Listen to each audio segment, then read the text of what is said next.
Assalamualaikum warahmatullahi wabarakatuh. Perkenalkan, nama saya Nur Hidayati dari kelas 12 MIPA 3. Di sini saya akan membuat tugas ekonomi tentang materi buku besar. 1. Jelaskan keempat permasalahan yang terdapat dalam tujuan pembelajaran pada materi yang telah disampaikan. Yaitu yang pertama, apa itu buku besar? Buku besar adalah buku yang berisi kumpulan akun-akun perkiraan yang terkait dengan pencatatan transaksi keuangan yang mengikhtisarkan buku pembantu yang berisi semua daftar perubahan laporan keuangan dari suatu entitas atau perusahaan. Buku besar merupakan dasar pembuatan laporan neraca dan laporan laba rugi. Aktivitas mencatat buku besar disebut juga dengan posting. Buku besar merupakan pemindahan akun dari jurnal umum, sehingga posting dilakukan setelah membuat jurnal umum.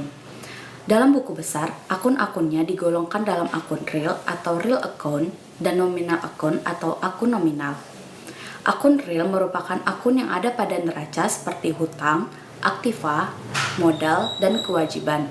Sedangkan akun nominal merupakan akun yang ada pada laporan laba rugi seperti akun beban dan pendapatan. Kedua, apa manfaat buku besar bagi suatu perusahaan? Yang pertama, dapat melakukan pencatatan semua transaksi akuntansi dengan akurat dan memastikan transaksi yang dicatat itu benar. Yang kedua, dapat melakukan postingan pada semua transaksi yang terjadi sesuai dengan akun masing-masing secara tepat. Yang ketiga, mengakomodasi entry jurnal penyesuaian yang diperlukan. Yang keempat, menjaga keseimbangan akun yang ada di kolom debit maupun kredit. Yang kelima, membantu mempersiapkan dan menghasilkan laporan keuangan yang reliable dan disajikan tepat waktu pada suatu periode akuntansi. Ketiga, bagaimana tata cara atau urutan memindah bukukan jurnal umum dan seperti apa bentuk buku besar? Tata cara atau urutan memindah bukukan jurnal umum yaitu: yang pertama, mengetahui dan memahami jurnal umum. Yang kedua, mengetahui nama-nama akun beserta kode akun. Yang ketiga, menentukan akun yang akan dipindahkan ke buku besar. Yang keempat, menuliskan nama akun dan nomor akun. Yang kelima, mengisi kolom tanggal dengan bulan, tahun, dan tanggal. Yang keenam, mengisi keterangan dengan lawannya yang ada dalam jurnal umum.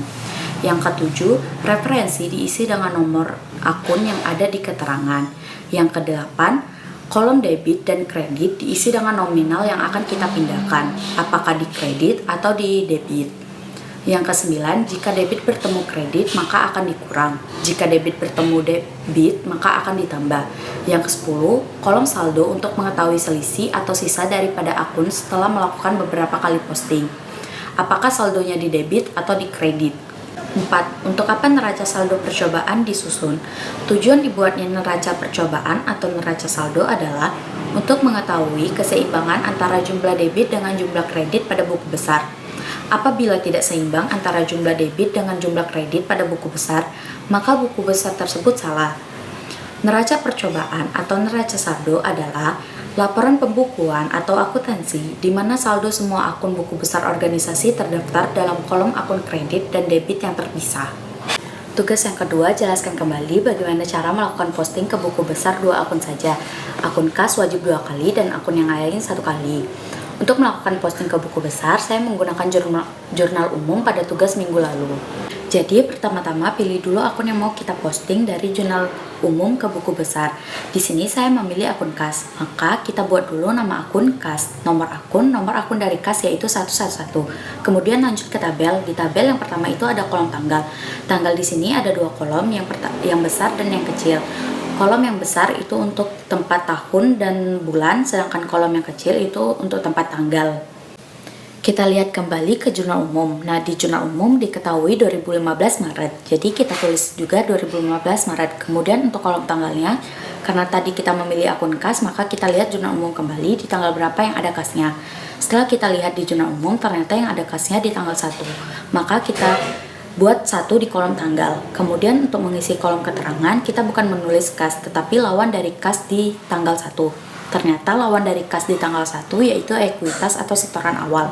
Maka kita tulis ekuitas atau setoran awal di kolom keterangan. Setelah itu kita mengisi nomor referensi.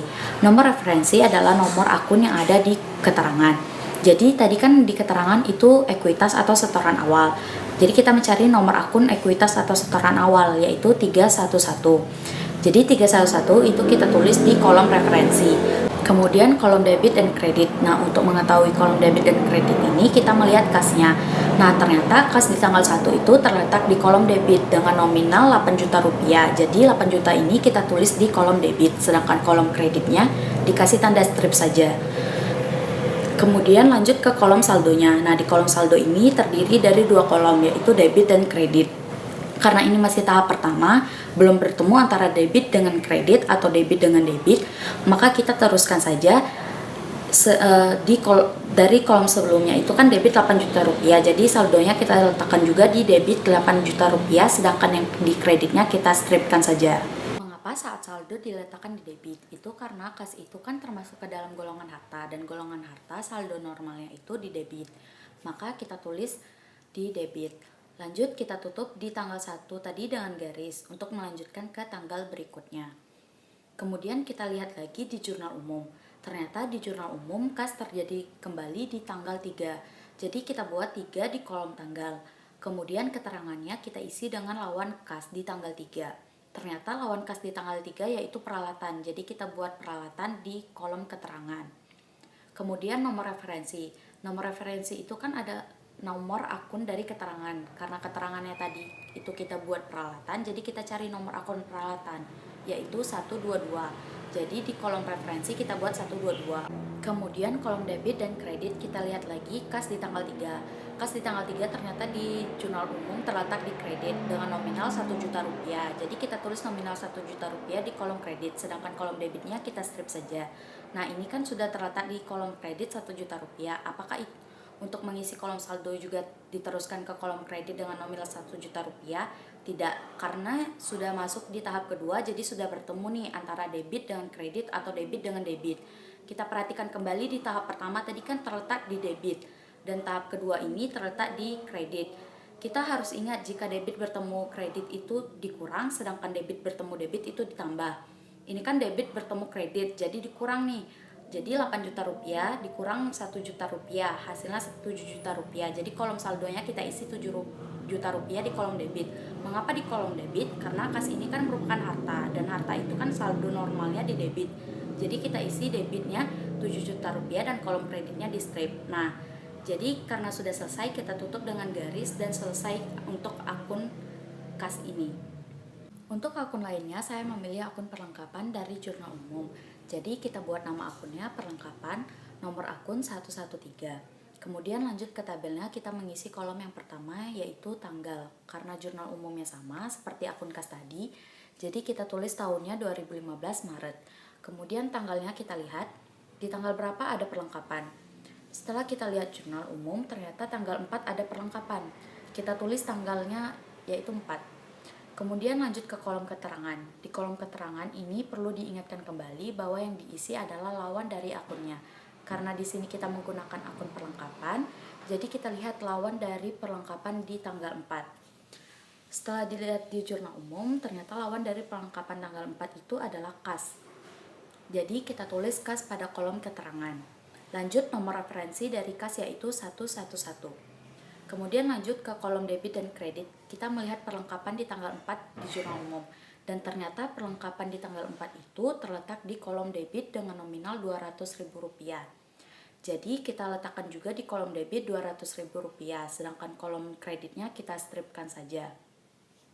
Kemudian untuk saldonya, karena ini masih tahap pertama, jadi tidak usah melihat debit bertemu kredit atau debit bertemu debit. Tinggal teruskan saja yang tadi kita letakkan kan di kolom debit dengan nominal Rp200.000. Jadi saldonya kita letakkan juga di kolom debit dengan nominal Rp200.000. Untuk mengapa perlengkapan itu saldonya terletak di debit? Sebab perlengkapan ini kan juga termasuk golongan harta, di mana harta itu saldo nominalnya itu terletak di debit. Jadi seperti itu. Terus kita lihat kembali ke jurnal umum, ternyata cukup sampai tanggal 4 saja dan tidak ada di tanggal lain perlengkapannya. Jadi kita tutup saja tabelnya dengan garis. Nah, seperti itulah cara memposting dari jurnal umum ke buku besar.